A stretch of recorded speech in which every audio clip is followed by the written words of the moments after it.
Mr. Stephen Ong.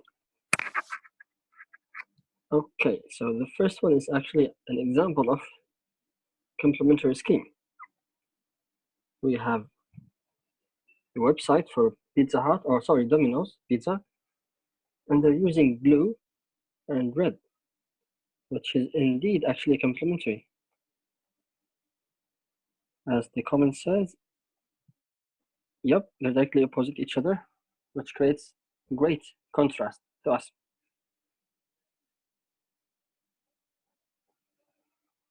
Customers to remember, yeah, exactly. If there's a strong contrast in the brand itself, actually we're more willing to remember it. Pretty accurate.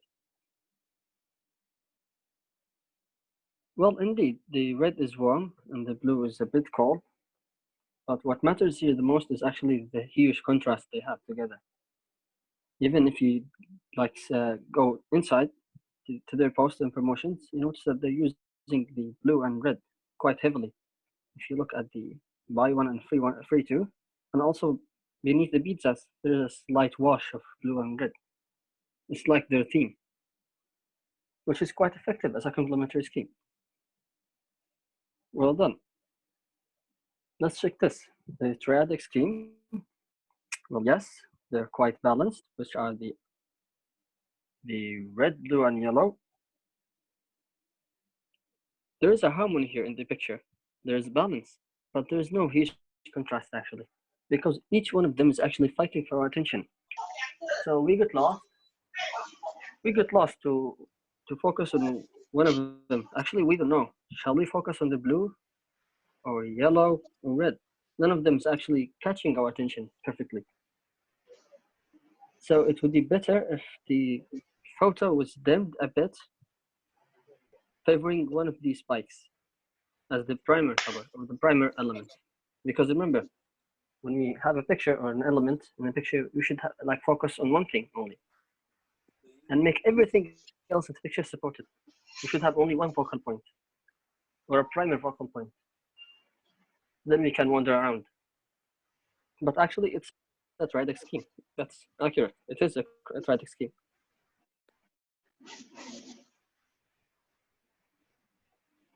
And here, the analogous scheme. Yep, as you can see here, we have brown.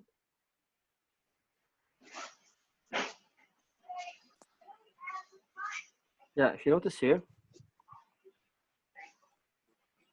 we have brown, which is a deviation of red. We also have orange, and we also have yellow. So it's like we're going red until yellow. Here we have the orange, deviation of yellow, the brown is here. So this side is actually, yes, it's actually an analogous scheme. And it looks so calm and soothing and vibrant at the same time. That's exactly what an analogous scheme is. And the primary color in here is the orange. Guys, can you please mute your mics? I'm hearing some echo.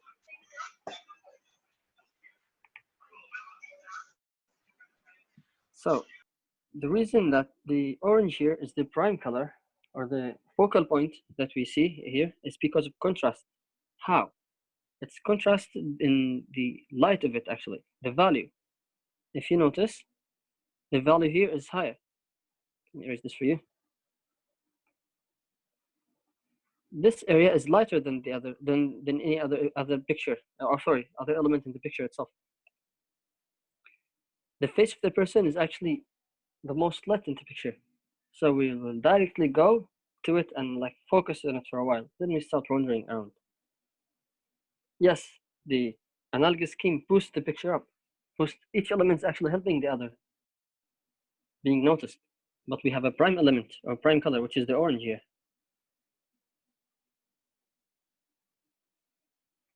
Okay, let's check the last one.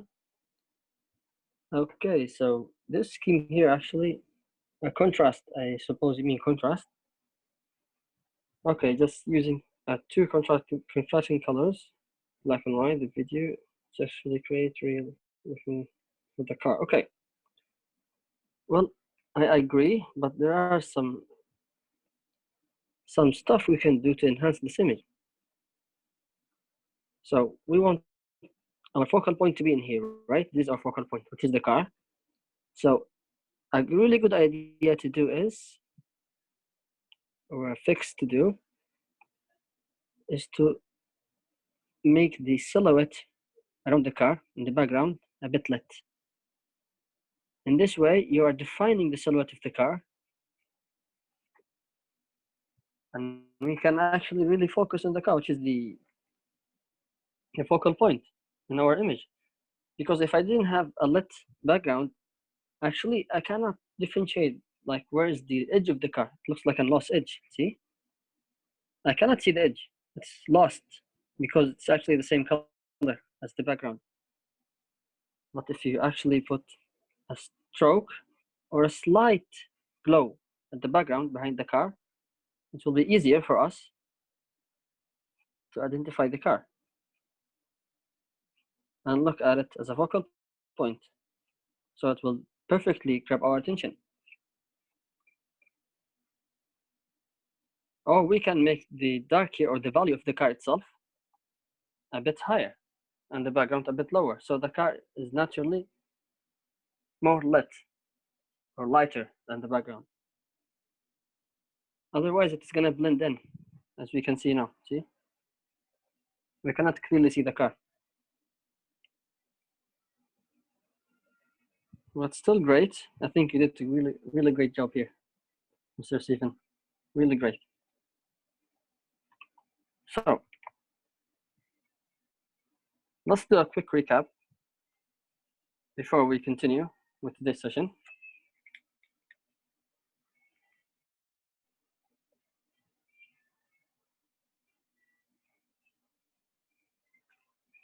Okay, before this, we learned about shapes. We learned about the square, about the triangle, and about the circle. We said that squares, trustworthy, solid, strong, balanced.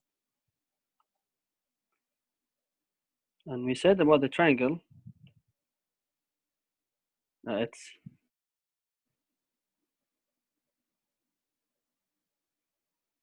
energetic, fluid, it's a sign of danger,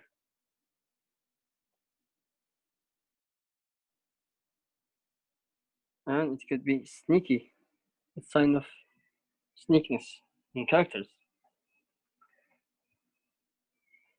And we said about the circles that they are a sign of harmony,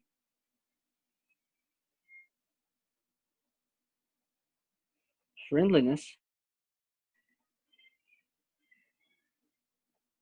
also a sign of love, and a sign of completeness.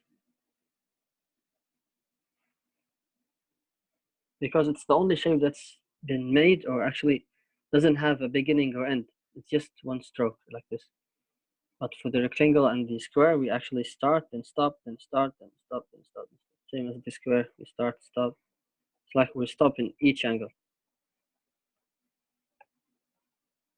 But the case is different with the circle. Okay, then we talked about, which was 3 days ago, was about the contrast and color theory. So for the contrast, we said we have a contrast in lines, shapes,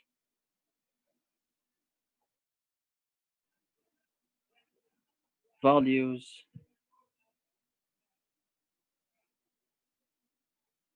we also have contrast and saturation as well. We talked about each one of them in the previous session. And we also have contrasts and ideas, moods, could be anything. We can have an image of fire and water. That's also a contrast. And hue, yeah, exactly. Also hue. Okay. With the color theory, we talked about 3 schemes, if you remember. We also reviewed the schemes in the assignment. First one was complementary scheme. Let me write them here.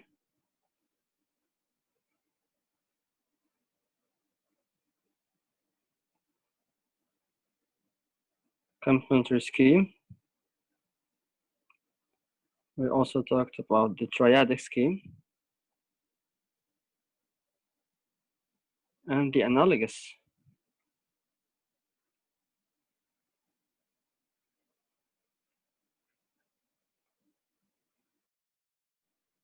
Okay.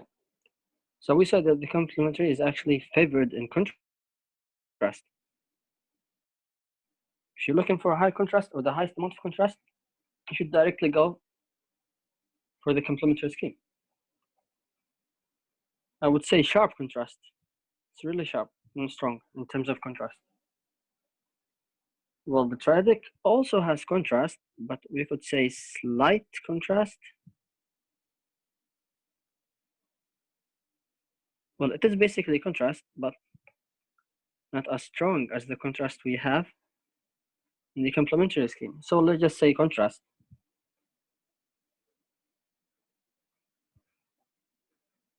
And harmony,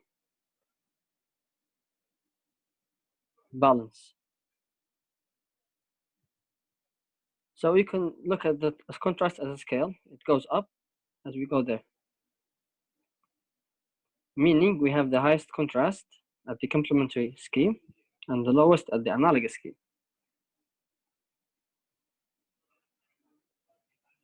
So for the analogous scheme, we have harmony. Number 1 is harmony.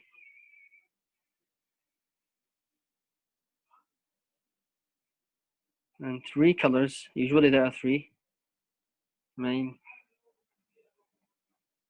balanced colors.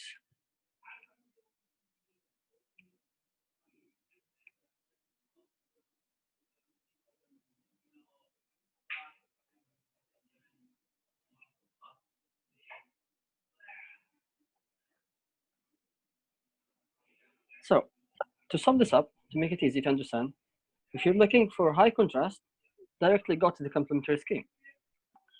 If you're looking for a bit of contrast and a harmony and a balance, you want to have a variety of colors in your image, poster, or design, go to the triadic scheme. But if you're looking to create something calm, something energetic, I mean, you're looking to create something that has one clear idea to deliver, plus having harmony in it, go for analogous scheme. But usually people who are trying to sell, or companies who are trying to sell products or make their logos memorable and stuff like that, they usually go for complementary schemes.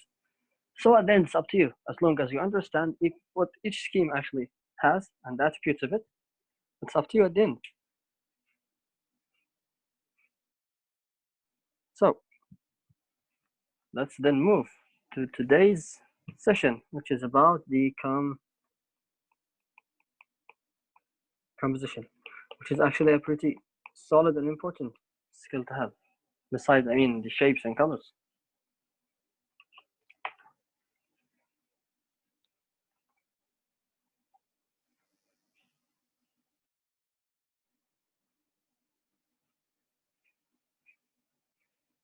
Okay, I'm gonna share my screen now. So if it stops sharing or you didn't hear my voice, just tell me directly in the chat section, because it happened a lot last session.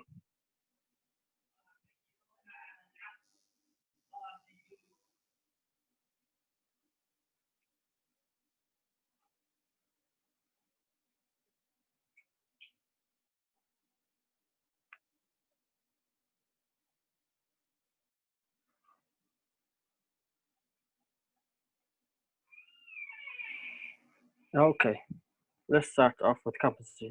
So actually composition is a really wide and broad, I mean, aspect of visual literacy.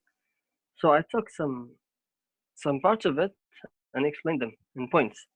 So we'll start by point, and then we can sum them up.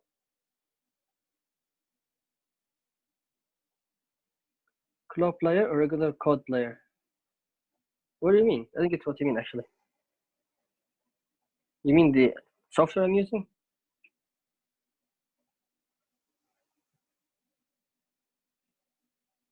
Is that what you meant? So,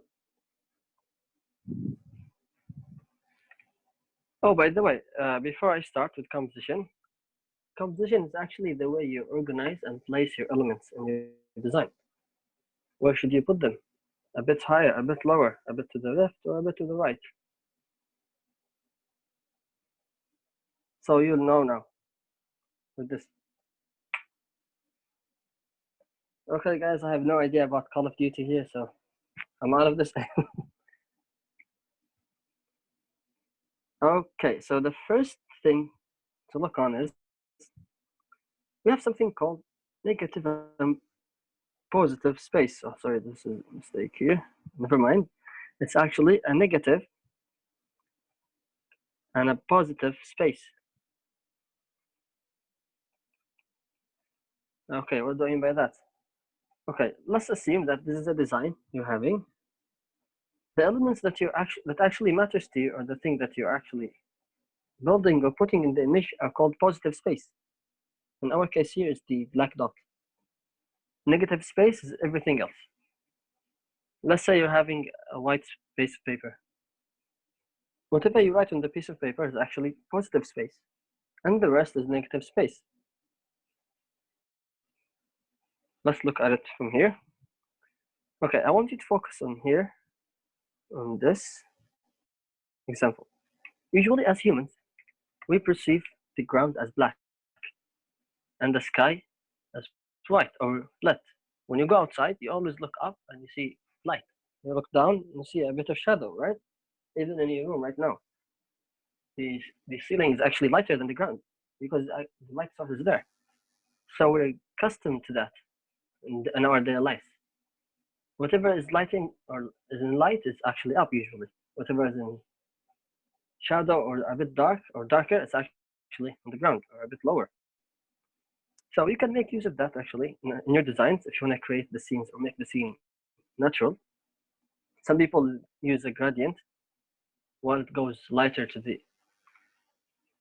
I mean like this. Some people make it like this while it goes lighter up.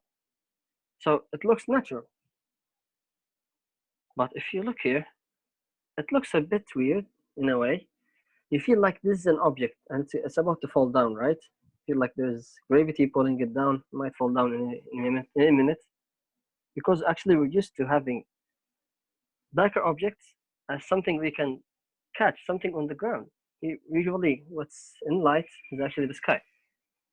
Well, these are just psychological aspects. You can use them in your design, but the way we're gonna look at the positive and negative space here is actually like this.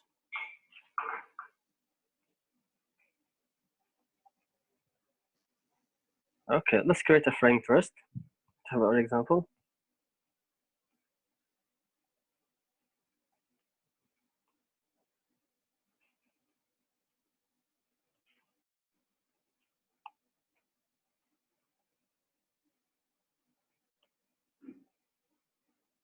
Okay, let's say that we have a poster here. This is our frame for the poster. I'm gonna draw a very simple stick man here.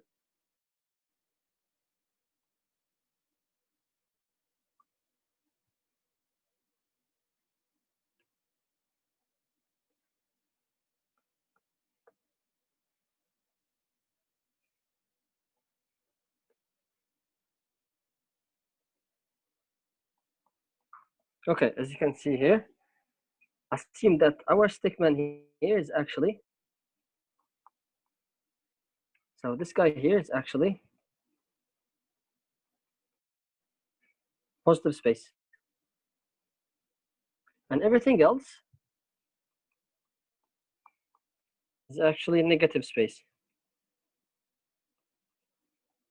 So in our designs, we need to have balance. We need to have a ratio between these two. I'm not telling you like you should have a specific number to look for as a ratio, but you should play around with that to find something that's suitable. So if I move this sticky man here, right now the negative space is somehow balanced. I mean, it has the same. It has the same distance. Usually this is bad in design. So what you want to do is, okay, let me move this sticky man here, this sticky man to here. Okay, see, it makes a difference. Now I have this negative space. I can put the sun, for example, here. You can write something here.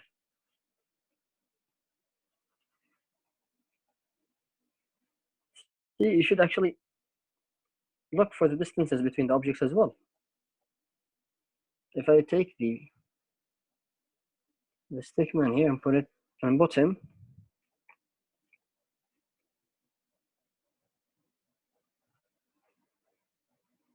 so let's say I'm taking this man here and put them there. See, if he is too close to the door or to the writing, it doesn't look good. So if he's a bit further, like this, it looks good in a way. So you should actually play around with this concept until you find something comfortable. Okay, let's try this concept with something else. Let's write, for example, something. Let's write.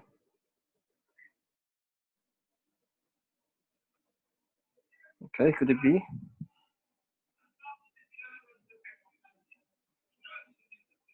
Visual literacy, for example.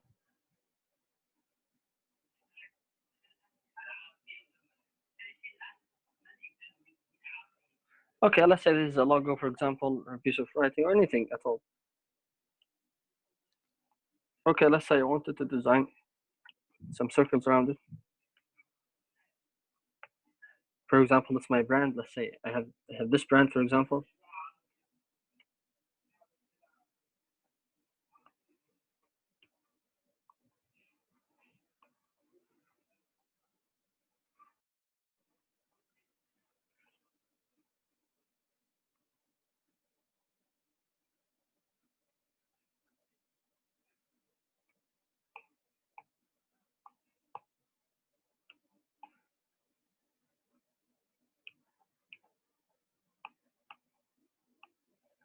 Okay, look at this. Let's say it's a logo or anything close to that. So as you can see here, we also have some spaces here between the logo and the elements that we have. So this is also considered in the ratio of positive and negative spaces. So what if I move these, for example, a bit like this? If you move this a bit, and this ball a bit. See, it now looks somehow much better, right? So you should just play around with this space until you find something comfortable you're comfortable with.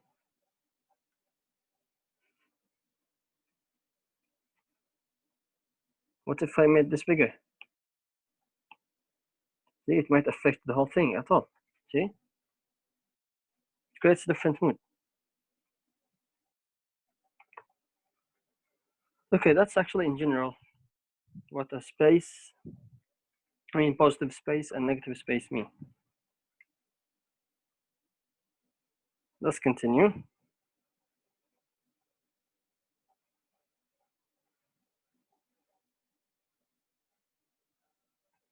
Okay, so we're gonna move to actually the orientation of objects in the scene itself. Okay, let me open this for you here.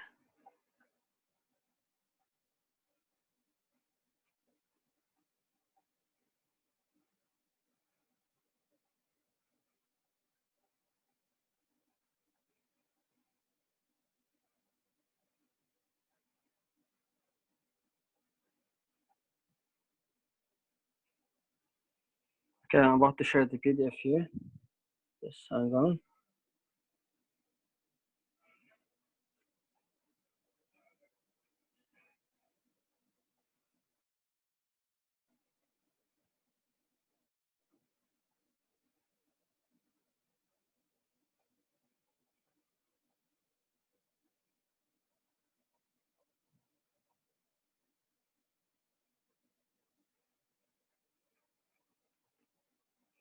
Okay, can you see the file?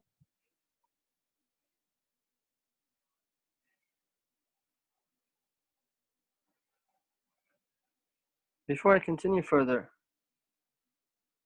tell me if you have any question about the positive and negative space. Any question at all? What if the whole picture is like the whole picture is full of colors? So what would be the negative space? Okay, let's see. You're meaning if the picture is full of colors.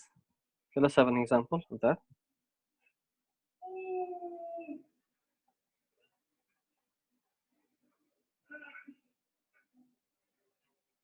You mean what if the background actually is full of colors, right? What is your negative and positive space at this case, right? Is that your question? Yes. Okay, good. So let's have an example. Okay, let's say this is our canvas.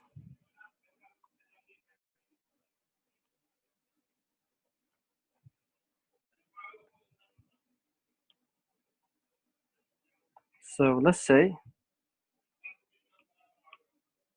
I'm gonna just flash some random colors, some texture in the background.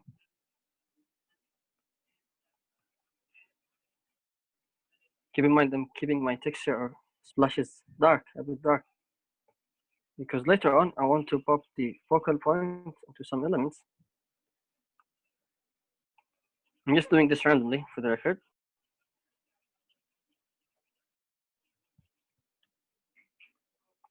So this is our background.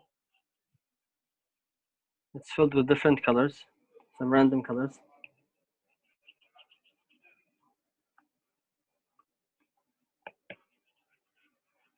You're asking what is our negative space here. Okay, let's say we're drawing a circle here.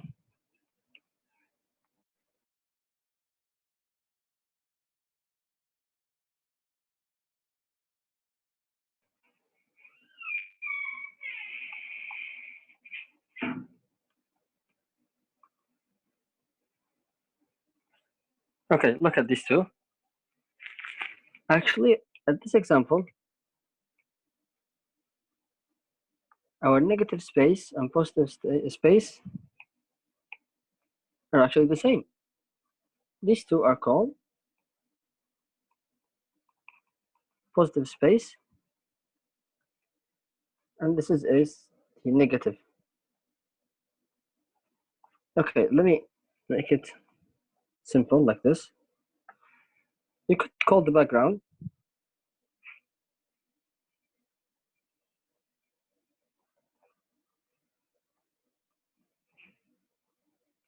is usually the negative space.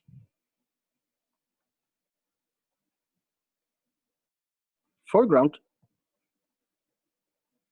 are your elements or your focal point, the thing that you actually want the viewer to look at, are positive space, whatever they are.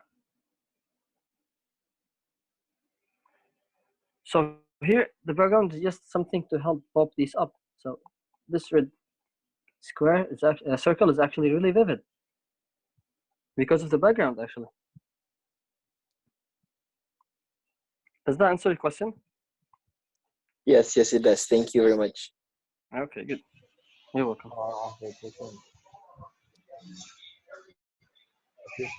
Okay, let's get back. So, for an example, in an artwork is about, like the artwork is about the sky. So,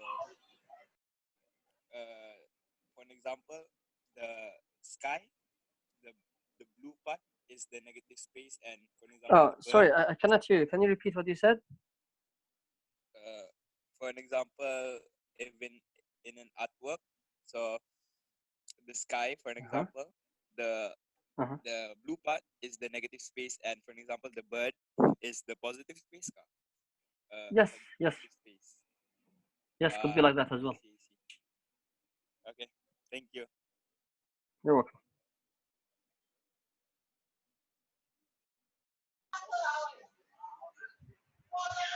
Okay then.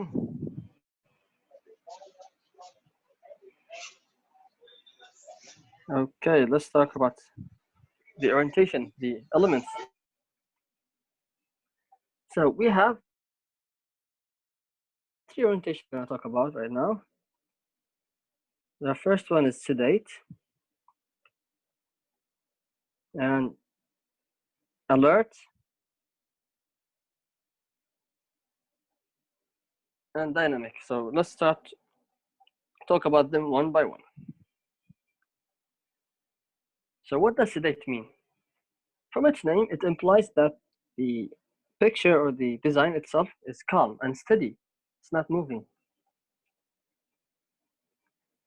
So if you draw a line or a bunch of lines, they would actually match up like this.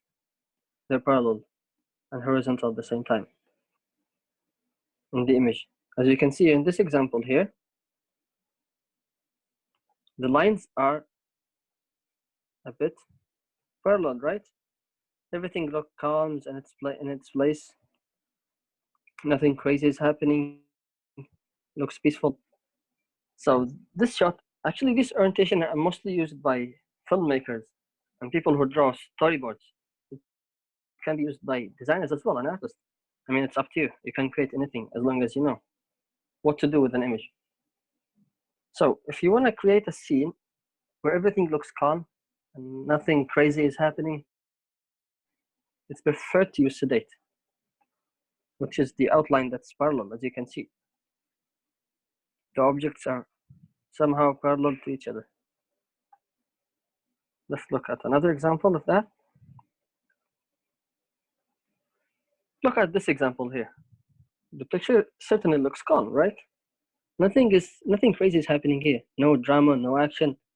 Looks peaceful, looks calm, soothing. See? Everything is parallel. You might say, okay, the trees are not parallel. They look pointy, right? Yeah, they do. They do look pointy. But if you look at the full picture, the silhouette of the trees themselves are actually horizontal. If you draw a line like this, they actually match up in a way. They match themselves. So it looks calm. So if you create a scene that's sedate or a design that's sedate, don't expect the viewer to be excited because you're actually not making him excited. You want to make him calm. Let's look at the other orientation, which is alert. Well, alert actually is the next level of sedate. Think of sedate as this. Alert is somehow same thing, but the lines are vertical. They could be vertical with an angle. I mean, like this example here. They are vertical but with an angle, which add more spice actually to the use of the alert scheme or the alert orientation. Well, both are somehow. I mean, this is calm. This has a bit more of a drama and action, just a little bit more. So if you want something in the middle between the dynamic that we're going to talk about in the coming example or the sedate, it's preferred to use alert. Unless you want to create a scene that's really calm, completely calm. So as you can see here, if you analyze this picture down there, you see the buildings are actually vertical, right? And if you draw a line, they're still vertical with an angle. Even the streets, the planes, everything is vertical. That's how we create an alert design.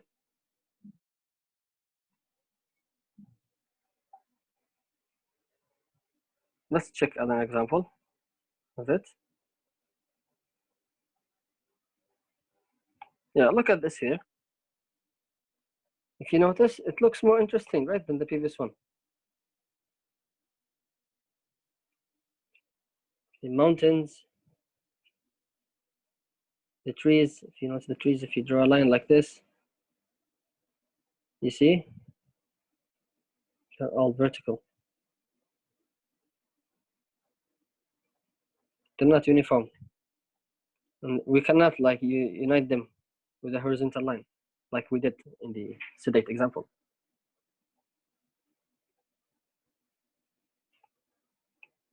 Okay, then let's check the dynamic.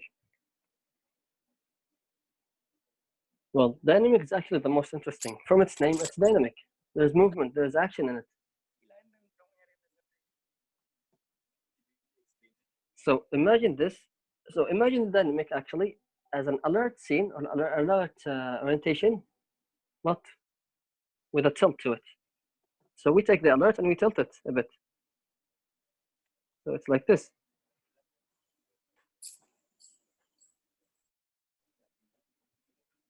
There is more drama and action.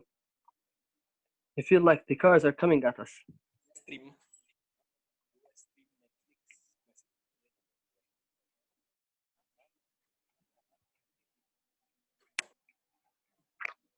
Actually, the hardest one to pull off is actually dynamic, unless you know what you're going for. Because you need to have a vision for it. Where do you want your camera to be? Imagine you're having a camera and you're designing your scene or your poster.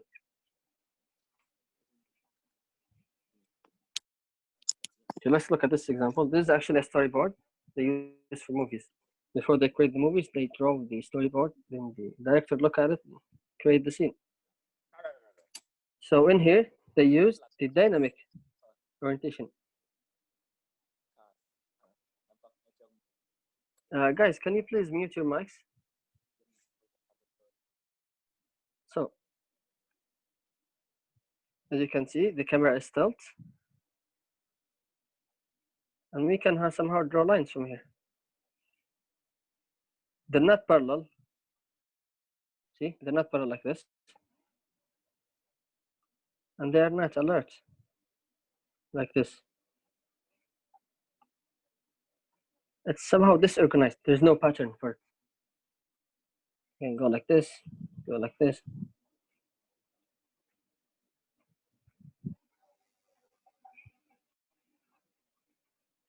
That's what a dynamic scheme is.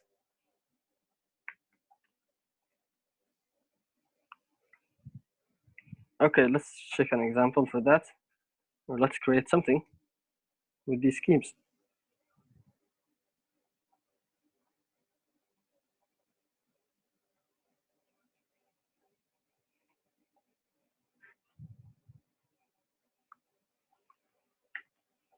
Okay, let's check this.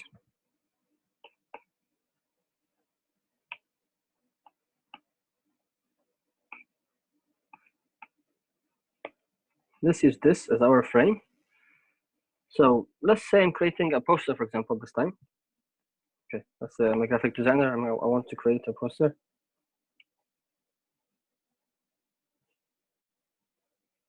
So I want to use the Sedate. Do you remember the Sedate scheme? Okay, I might actually have something like this.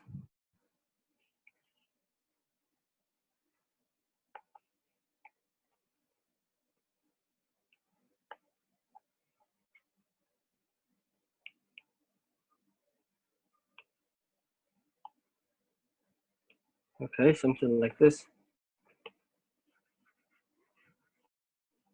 Anyway,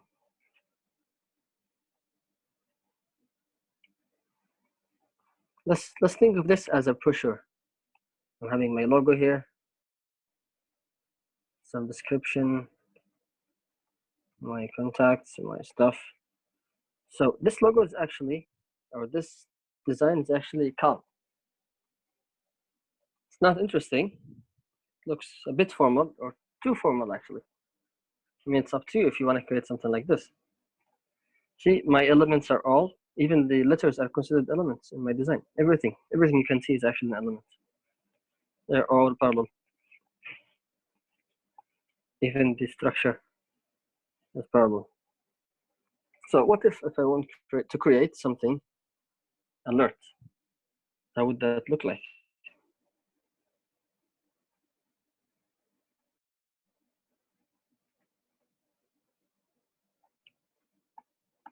Okay, if you remember the example of the car we talked about,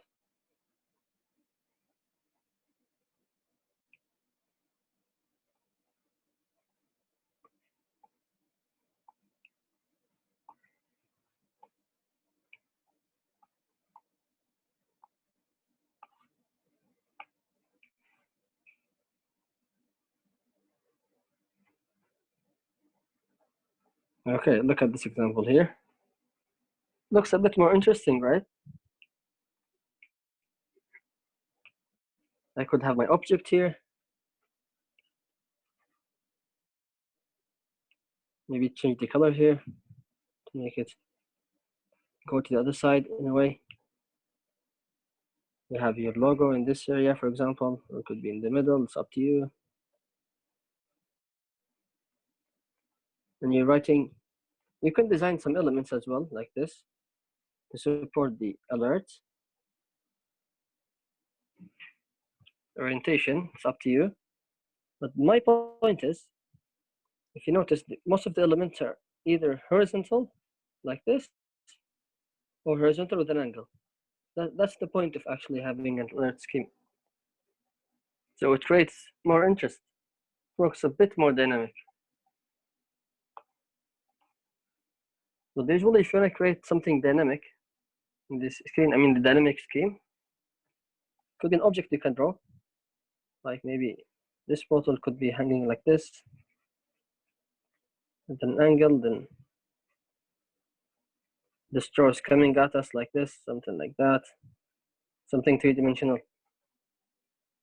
It's up to you, but you can just stick with the alert for now if you feel comfortable in it, because it almost gets the same result in graphic design as the dynamic, unless you're creating a scene that has like a huge amount of action.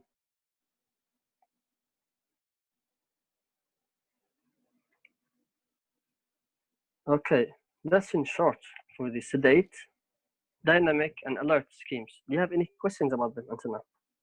About these schemes? Excuse me. Excuse me. Hello, hello. Yeah, I can hear you. You can talk. Okay. Okay. About the layering for the positive and negative, may I know how many layers for the positive and negative when we want to focus point? For the Is beginning there of any? what? Actually, I cannot hear. There's noise in the background. What did you say again? I say for the positive and negative, is there any layer limitations when you want to design? Is there any layer limitation for the layer? Because You mean, is there any limitations for because the layers if you're when you designing? yes, because when we want to focus, the focus point is we read too much for the layering for positive and negative. Okay, let me restate your question. So you're saying, does having like an amount of certain amount of layers affect our focal point when we're dealing with positive and Yeah, negative? Is yes, that yes. okay? What do you mean by layers? Do you mean like these layers? Like for example, okay. For example, like this.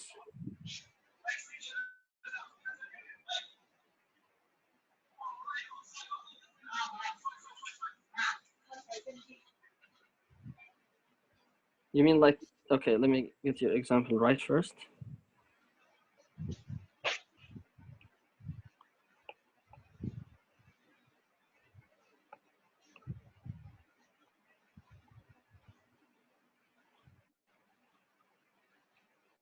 You mean something like this, right? These are layers. Is that what you mean? Yes. Okay, you mean here, where's our positive and negative spaces in this example, right? Yes. Okay, you can first, before actually think about positive and negative space, you should focus on something important, which is contrast. Let me get a darker color. Yeah, contrast. Usually in an image, we need to have the background either darker or lighter than the foreground. So let's think about this one as our foreground. And this is background in our case. So you want to have the background a bit darker. Because right now, if you look at this, actually, you cannot really focus on this ball alone because this thing is brighter. It's stealing some attention. These things actually have some contrast and in the values and the saturation. So before you actually think about the positive and negative spaces, you need to make sure that your object actually pops or your objects pops. So let's say I have 3 balls here, not only one. So I want to isolate 2 parts. Part 1, my positive space should be the things that actually I want the viewer to focus on. These things. And the negative space, in this case, I mean, which is my second part, is the background. I don't want the viewer, the customer, to look at the background. The background is actually a great tool to create interest or to pop the objects, these objects up.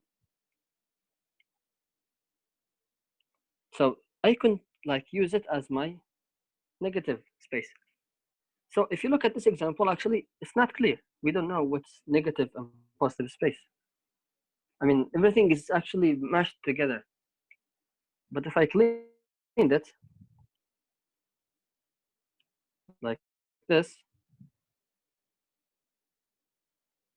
if you actually used a certain color,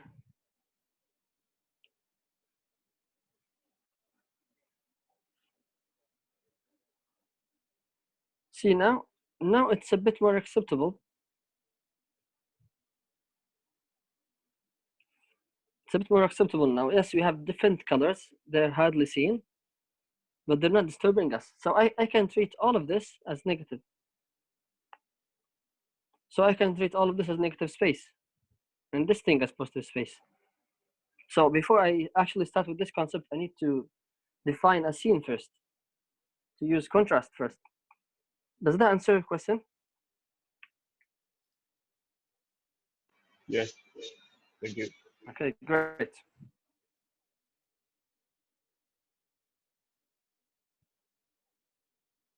Okay, let's continue with the rest, guys.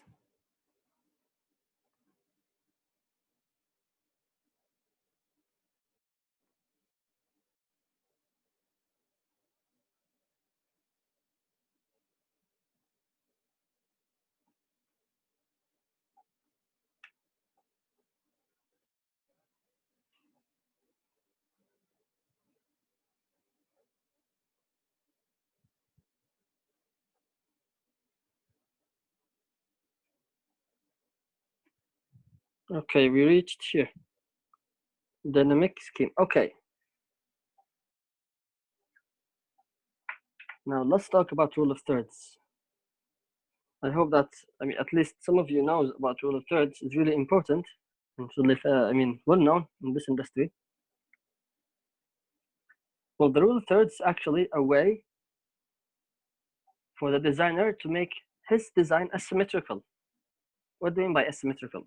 Asymmetrical means that if you have a design, let's use our stickman again. If you have a design, and then if you took your design and mapped a line in the middle, will this side be equal to this side? If the answer is yes, then you have a symmetrical design. And design is bad, actually. Having symmetrical objects is actually bad. It's not good for your overall image. I mean, that's what we have. That's why we have contrast to oppose that. So researchers in this field actually created something called rule of thirds. This actually helps you make your design asymmetrical. So if I move the stickman here, okay, let's take our stickman and move him a bit to the right.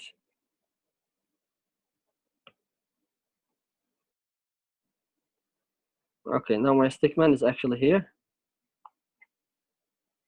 It looks better than the previous one. If I add my rule of thirds, you see, it's matching. Later on my rule of thirds, let's cut it in half. See, this side does not equal this side. And it goes well with the rule of thirds. So they did more studies on the matter itself, and they discovered that rule of thirds actually have points. These points is where people actually focus the most. Specifically this one. As you see, it's 41%. So it gets 41%. Are symmetrical designs bad? Well, it depends. If your purpose of your design is to imply the symmetrical feeling, then it's not, because it's your purpose. But if you're trying to make the viewer feel excited or feel something exciting, yes, it's bad for that. Symmetrical doesn't imply excitement unless you know how to use it. But in general, it's actually not good to have symmetrical objects, symmetrical elements in your design. It would feel boring. You're welcome. So the point of the rule of third is to make your elements, your focal points, actually be at these places, at these points, where there's a connection between lines.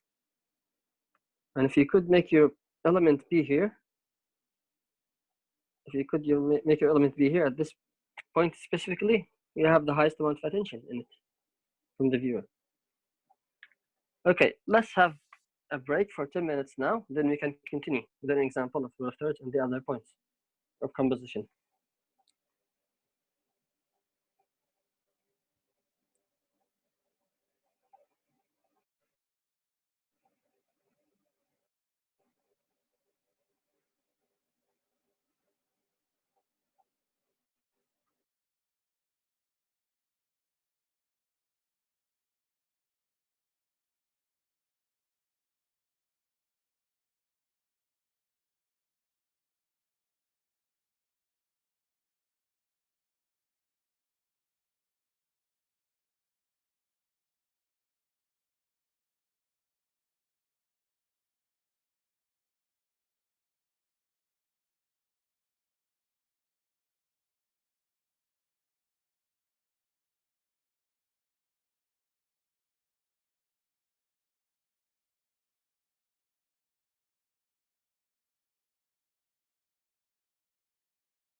before we apply any composition rule. Then it's aligned in this area. So first we look here. Then we move with our eyes to look at this area here, which aligns here. Then we continue to look at the whole shape. So our eyes move like this. So I'm gonna draw it in yellow. So our eyes start here. Then we move like this. See how perfect this is? That's because the artist actually made a great use of these points. 1, 2, and 3. Then after that, we start noticing that there are wings. Oh, we didn't notice that there are wings until now, right? Because our minds were busy looking at the points of interest, actually, and the most interesting focal point, the sword, then the character. That's the power of rule of thirds. Once it's been used right, you can transform your images, drawings, or designs in general. Okay, then let's have examples on that.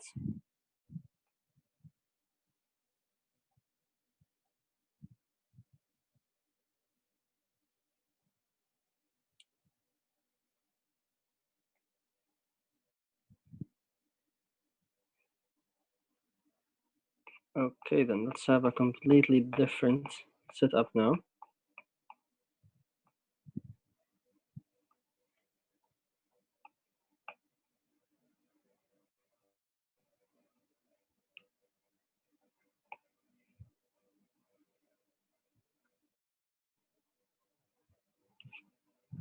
Okay, look at this. I'm gonna draw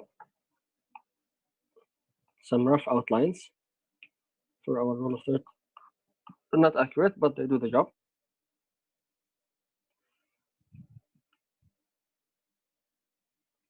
The more accurate they are, the better your drawings will be, or artworks, or designs, whatever you're doing, guys. So it's better to download the rule of thirds file. You just find the PNG on the internet, a photo, to place it on top. Okay, something like this. Okay, before that,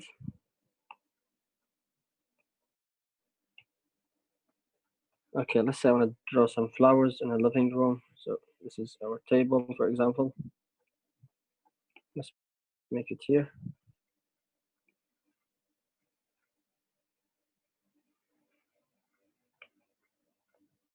Okay, flower.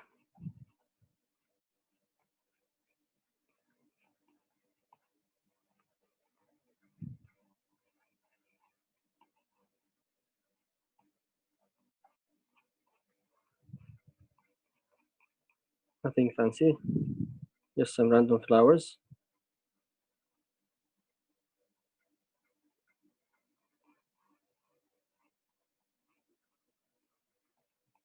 Okay, look at my scene here.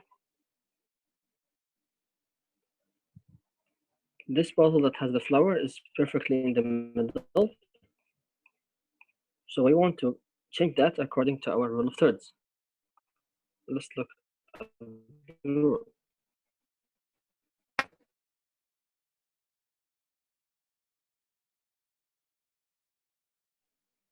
Okay. Okay, two, we need to move this. The flowers themselves, they don't look nice in the middle. They're symmetrical, right? The image is symmetrical now. What if I moved it here?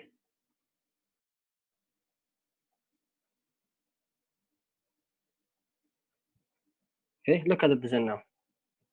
It's much better. Maybe now I want to add something here in this point. If I want to, let's say I want to, then I will add, for example, clock.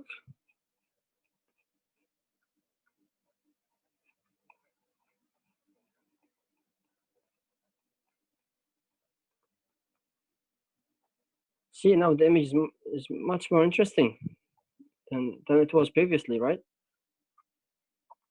See, it's interesting now. That's how you play around with rule of thirds. See, I'm actually having this point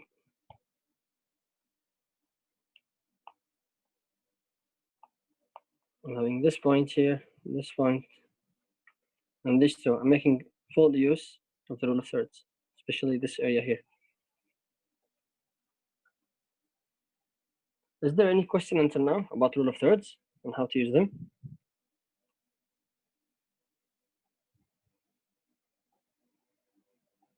Oh yeah, it's actually called rule of thirds because it divides the image into 3 parts.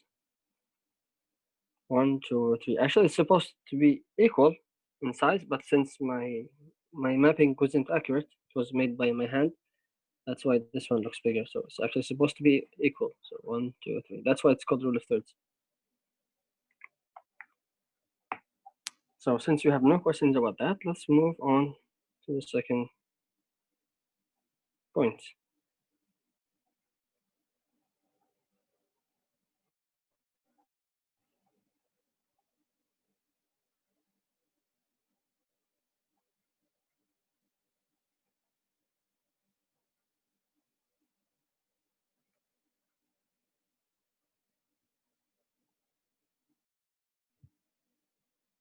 Okay.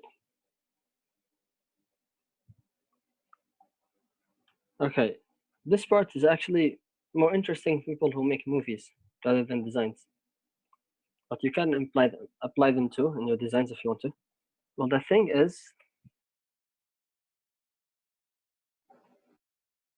is here, we have something called camera. Your eyes could be the camera in this case.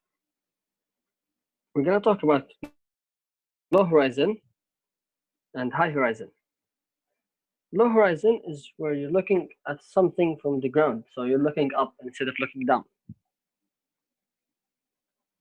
That's what's meant by low horizon. High horizon, this is high horizon, is where you look at things down. As you can see here, there's a child, right? You're looking down into things. You're up. The camera is up, your eyes are up, so you're looking down. So the question is, when to use these orientations or camera positions, and what's the use of them? Well, you use low horizon if you want the object. In this case, the object is this character here.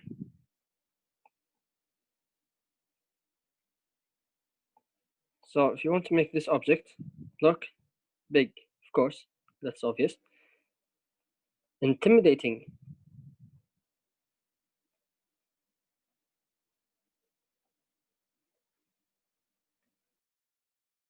strong, also capable. Because if you are, imagine yourself looking at someone who is like 2 times bigger than you. Of course, you'd feel weak comparing yourself to him. You might feel intimidated. So you can use this, you can transfer this feeling that you imagine right now, if you did, to the viewer by having him look at the same exact thing. As you can see here, the storyboard artist who made this, he intentionally put the horizon low so that we can see and look at this character are in a position of strength. These characters are in a position of strength, these 3. And this character here is on the ground. He has been beaten. So imagine if he used the other horizon or the high horizon position for the camera. Okay, we might get the idea what we will not get the feeling. We are smart, we're humans, we can get the idea, but the feeling will not be transferred to our subconscious mind. That was the goal of the artist in here. Look at this example as well. So imagine yourself at the ground looking at this old man with this big shovel heading for your head, going for your head. It's scary, isn't it? He looks big, he looks huge. Look how big the shovel is. Yeah, one tip as well. One more tip. The position you put your camera in also affects how big or small things look. So in this case, we know how big the human is and how normally humans are. I mean, we know their size, right? But if you manipulated the camera, you can look at things bigger or smaller, depending on the position you put the camera in. Look at this example as well. Let's look at this example. Look at this duck. So basically, we're looking from here. So I'm gonna draw a line. This line is the position of the camera. So the camera is in this level. So the camera is here. We're looking in here. Anything above this line is actually above our eye level. Yeah, you can call this also eye level.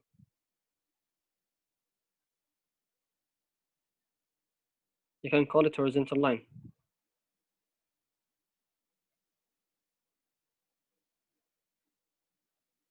So look at this duck. It's so scary.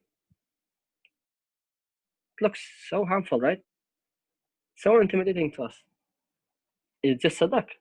We're bigger than the duck. But if you look at it from the ground, it looks like this. Yeah, you can also call the low horizon as warm eye. You can call it like this. Warm eye. Why is it called warm eye? Because it's as if you are warm and you're looking at things with the eye of a worm. You're at the ground. You're looking at everything up. Nothing is smaller than you. I mean, you're a worm. So it's called usually a warm eye, low horizon. You can search for this term, you find like many views and low horizon camera positions. So we got what low horizon amplifies and conveys as feeling. Intimidacy, we feel intimidated. We feel that the character is strong, is capable. The object is large and humongous because we're small and looking at it from the ground. So let's look at the opposite. Oh, let's continue with this example first. Yeah, look at this in the street. It's a normal traffic light. Usually humans usually reach up until here, right? In terms of height. But now we look as if we were children. Look how big, I mean, how gigantic this is, I mean. So you can manipulate the size of things with the position of the camera.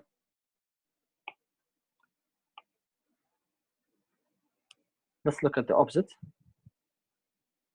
Look at this. This is actually high horizon. We can use the high horizon. It's also called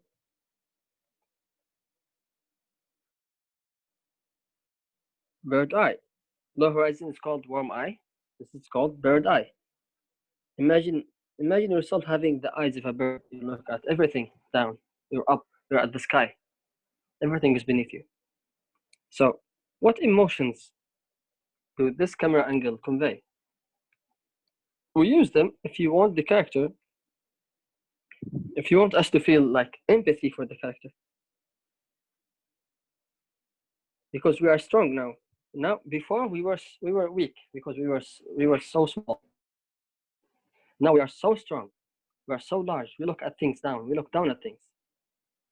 It's also a metaphor. Don't look down at others, meaning that you are large, you're big. You look down.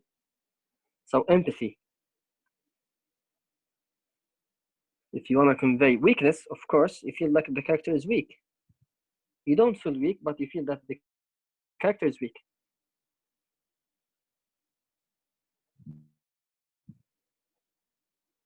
The characters are small, or the elements comparing to you. So in this scene here, the artist did a really great job in making the camera angle as a bird eye view.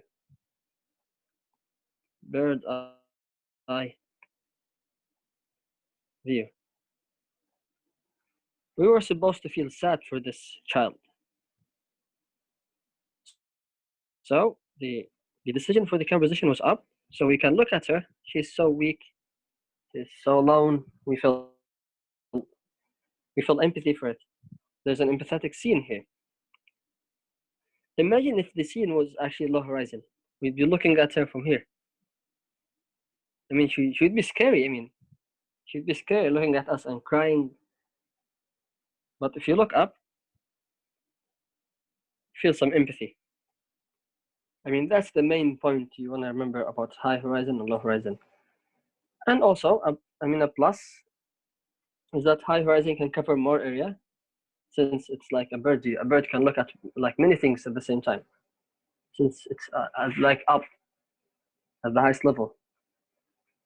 Whereas a worm, I mean, cannot look at many things, because if there's one object in front of the worm, it can cover everything up for it, because it's so small, and the view and the eyesight of it is so small and limited.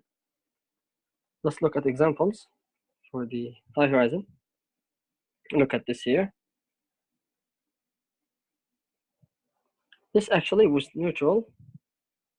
It wasn't meant to convey certain emotion here. It just was for the shot. There's somewhat a wide shot, somewhat. It's between a close shot and a wide shot.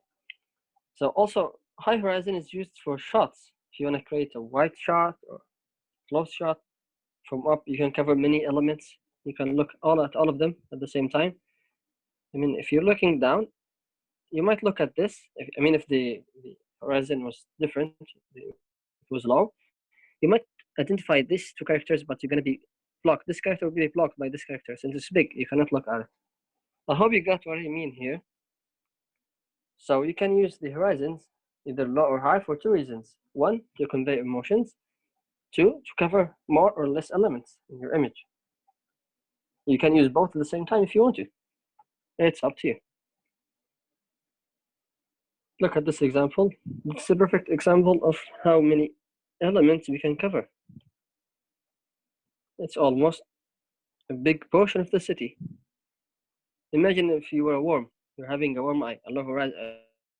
In other words, low horizon eye. Low horizon, yeah. You're gonna look from here. You're gonna only see this building alone. The only thing you're gonna see, if you're having a low horizon angle, is this building. Maybe this too, and that's all. Everything else will be blocked from your eyesight. So that's also an advantage if using high horizon.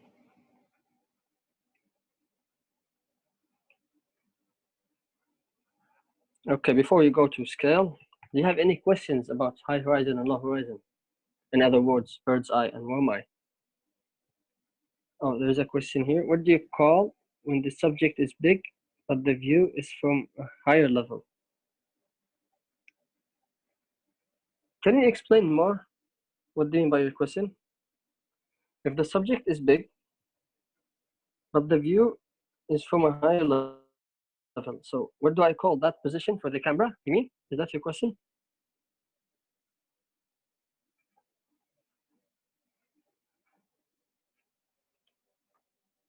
Okay. It's the same thing. Look at this example here. The object is big, right? It's a building. We know naturally that a building is really big. But the angle is high. How do you know that? If you want to know, WS and CS is actually wide shot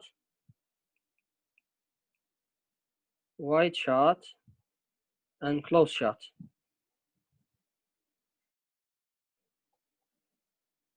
So imagine this as a wide shot. If I zoom in, this is a close shot.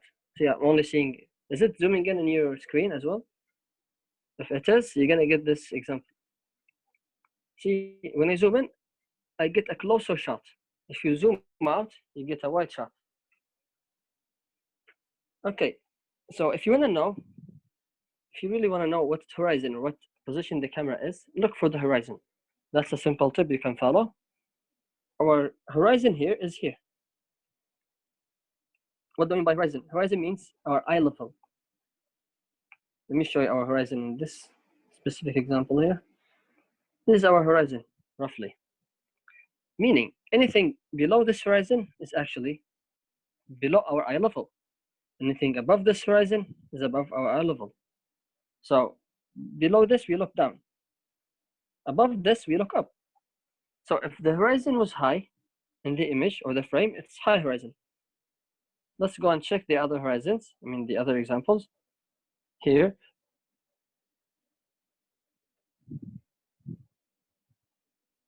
Look at this example here. How do you know that this is a low horizon? We look at the horizon here, horizon line.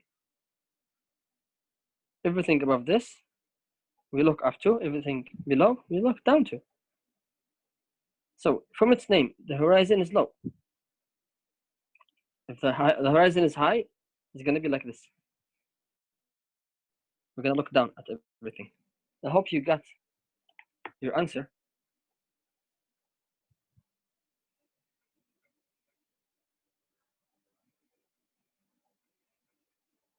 Okay. Seems like you did. If you didn't, just tell me. I can explain it in another way.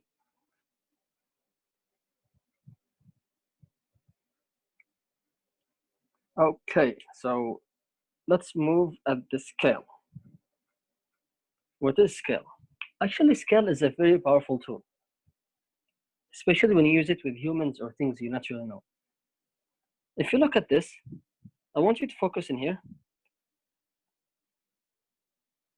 Okay, let's label them first before we focus anything. Okay, this is 1, this is 2.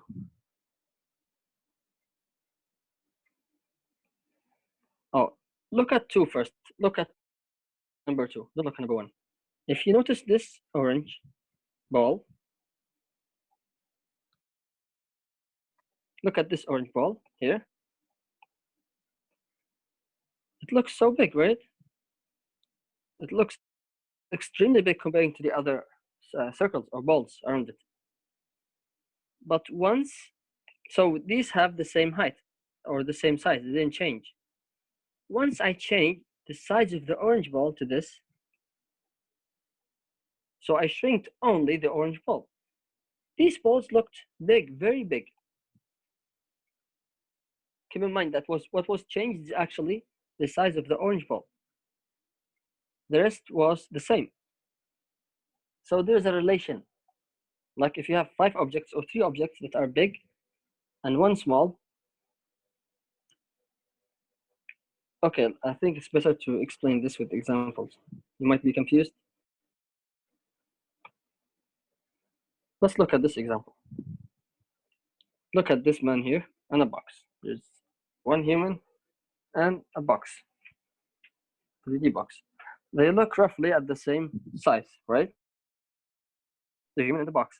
What happens if I change the size of one of them? If I change the size of the human, box is the same size. I didn't change the size of the box, the same. I changed the size of the human. Okay, now the box looks really big, right? It's because we know how big the human is. We naturally know this is a foreign object. This object is foreign. We know this object. It's a human. We are humans. We know how big a human can be. So once I made the size of the human so small, it appeared that the box is so big, even though I didn't touch the box. I want to touch the human. Okay, let's see. What if I did the opposite? What if I made the human big? Remember, I'm not touching the box at all. Look at this now. The human is so big. So we see the box as so tiny. You see now? That's the power of scale. It's better to use the scale with something you already know. Like your reference could be a human, a car, something you already have, something you already know, you're familiar with, something that's natural for all of us. We know the size of it. I mean, in our case, I used the human. So we relate everything in terms of size to the human. If the human is big and everything is small, then we assume that it's small. It's as simple as that. I mean, let's look at more examples. Look at this example here. Look at this car. We know how big a car is, right? Then beside the car, we see a huge logo or a word or whatever it is. So these letters look humongous comparing to the car. It's because of the scale effect or the contrast effect using the scale. That's how you can play around with it. Let's look at this as well on advertisements. It implies that the furniture is so humongous comparing to humans. They used humans for a reason, right? As humans, things we already know. To imply that the furniture is so big. Let's look at this. It's actually a scene from a movie I liked. I think you know the movie. It's called Alice Wonderland, whatever it was. So if you notice here, everything is small comparing to Alice. Alice is so humongous and large. That's also a way to use the contrast effect. So on your design or on your posters or whatever you make, if you make everything else small and one thing, hugely big, relating to the others, you can create something interesting in it. You can convey the idea that this thing is really humongous compared to the others. Yeah, before we go to the odd numbers, do you have any questions or misconception here in the scale aspect or the contrast effect?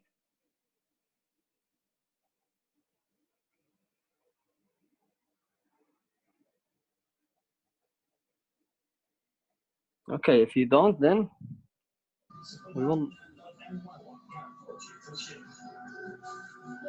Is there a question?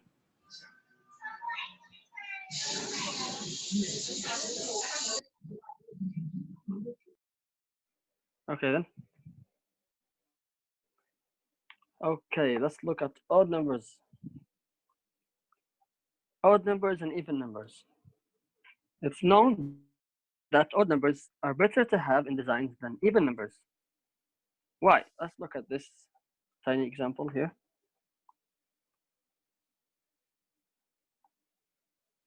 Well, odd numbers looks uniform and static. They look rigid as the square, if you remember. They're not interesting. They look symmetrical as well, remember? Whereas here in odd numbers, they have a bit of a flow to them. If you put a flow, that's up to you, but they look interesting. They look interesting and more interesting than having 2 or 4. So if I had 4 hexagon here, it wouldn't look as interesting as having only 3 or 5. Okay, let's look at more examples of that to clarify this effect or this bias. Look at this here. It's an advertisement for a company. They're showcasing the product in odd numbers. They didn't put 4 glasses. They didn't put 2. They put 3. It's for a reason. There's interest in there. They break the symmetry using this method, the odd numbers method. Look at this as well. Okay, we can apply that manually right now.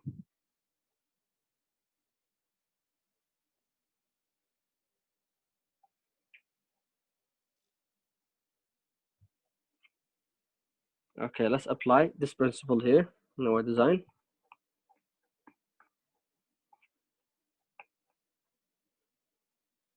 Okay. Let's say we're having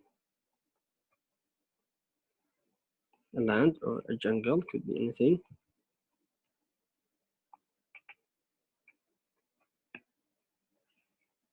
Okay, so I'm gonna draw a tree.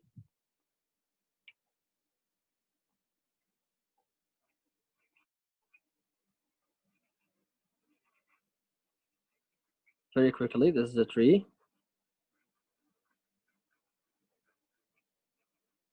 A Christmas tree, if you would say. Okay, this is a tree, right? So I want to have 4 of these.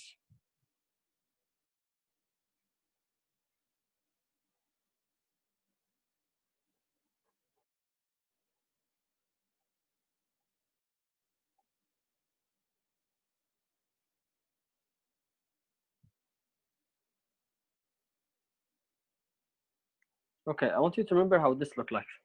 Okay, we have 4 trees. We said earlier on that odd numbers are favored in designs. So let's make them odd and see if it's going to be better or not. Okay, what if it was like this?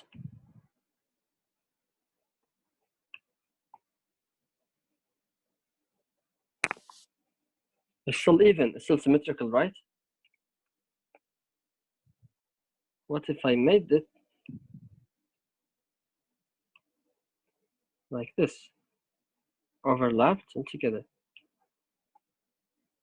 See, now it looks more interesting. The image looks more interesting, and they give us more, more of a room to put other stuff in it.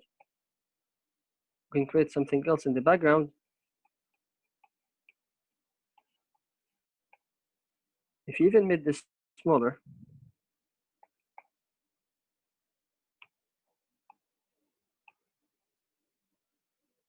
you made them smaller to imply that they're close a bit, it will be even more interesting.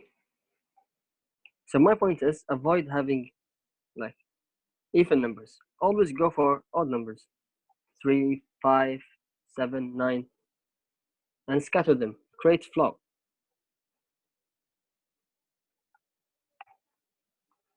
Do you have any questions about odd numbers and even numbers and designs up until now?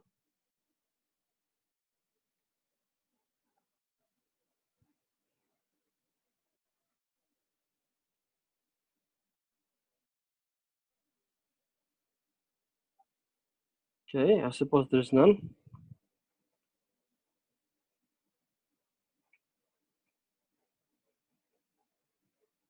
Okay then. Our last attribute and mapping point to have is Fibonacci. If you heard of Fibonacci before, Fibonacci is actually really famous.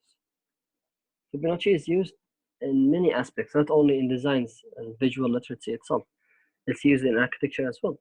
The way they build buildings in, the way they map the pyramids, if you searched about that. Also in stock markets, the way they analyze the graphs.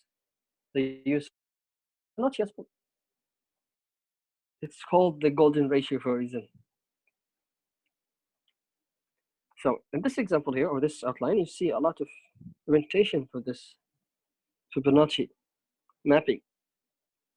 What I want you to focus on only is this here, which is the original. So these are modifications of the Fibonacci according to different frames. What I want you to focus on is this only. For now, I mean. So how can we move, or how can we use this in our designs? The Fibonacci actually implies, if you see the curve that's in yellow, the meaning of this is our focal point starts here. The way or the place that the viewer looks at first in the beginning is actually in this point. Then after he looks here for a while, his eyes starts wandering around the image in this swirl or this manner until he reaches here. So this Fibonacci swirl or curve actually guides the viewer eye in this way. So if you use the same way to put your designs or your elements, it can actually lead the viewer eye. It's up to you how you put them, as long as they are following the swirl. Let's say, for example, you're putting a circle here, which is your main interest in a square here, and a big rectangular here. So the viewer will look at this first. If it has more contrast, then it looks here, then he looks there. Let's look at an example of that. About that. Let's look at this example. Of course, first, I bet that when you looked at this, you first looked at here. Didn't you, like? This is the focal point, actually. This actually photo also follows the Fibonacci rule. See, somehow like this. You first look here, then you start wandering around the image, following this outline. Let's look at another example. Look at this example here. First, you look at the woman's face directly. This is your focal point. You first looked here. Once you looked here, you continue looking like this. See? That's a perfect example for Fibonacci. Once you look here for a while, once you look at this focal point for a while, your eyes start wandering like this. You can use this in your designs as well. You can use this with the rule of thirds. Could be something like this. Maybe this is your focal point. So then make them align with the Fibonacci. So it's more effective. It's powerful actually if you could do that in your designs. So that's in general about Fibonacci. Do you have any questions about Fibonacci for now? Any questions at all? We're going to apply Fibonacci and rule of thirds actually in the second session, where we build the design using the composition and the elements we learned. But do you have any questions up until now about anything we took in the 3 sessions before?